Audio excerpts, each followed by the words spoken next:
মানুষের কাজ করবেন, মানুষের সাথে কখনো অভদ্র আচরণ করবেন না। হিন্দু হোক, বুদ্ধ হোক, খ্রিস্টান হোক, মানুষকে মানুষের সম্মান দেবেন।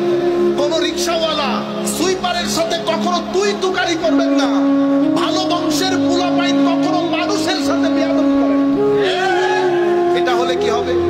আপনার জীবন এনার্জেটিক হবে।